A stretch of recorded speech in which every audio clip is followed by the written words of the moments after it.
When you create a tactile diagram, remember two key points. First, it should always be used with a verbal narrative. And second, it should not be an exact reproduction of a work of art.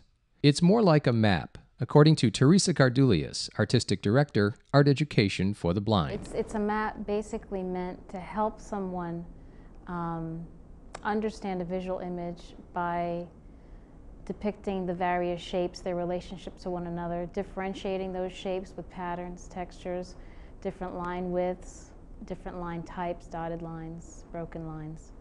So it's more of a map to show you where the objects are. It shouldn't be an exact replica. It should be that some parts may be omitted, some parts may be exaggerated for the viewer to, or I should say the person exploring the drawing, to make it easier for them to locate shapes and understand what's important, what's not. It's sort of like Michelangelo's David, where he exaggerated certain parts because of the viewer's perspective. In order for the viewer to understand it, you'd have to do that. So it's the same thing in a tactile diagram. Teresa Kardoulias developed the tactile diagrams for AEB's Art History Through Touch and Sound. She takes us through the process of creating a tactile diagram. First, select a picture. Next, trace the image of that picture onto regular tracing paper, highlighting the most essential parts. The next step is to photocopy that image onto plain paper.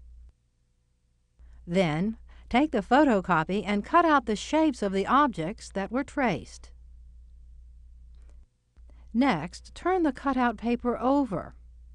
On the back, paste or tape a pattern. The pattern should show on the front of the paper. When all the patterns are in place, photocopy that image onto swell paper.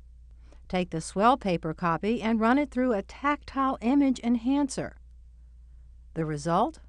A tactile diagram. Swell paper is normal paper, a little bit thicker, heavy stock, coated with a plastic. And there are plastic beads. When you photocopy the tactile diagram onto the swell paper, the black lines will attract the most heat. And when you pass this through a machine called a tactile image enhancer, the black lines will attract the most heat and therefore cause the beads to pop and burst. And that's what swells.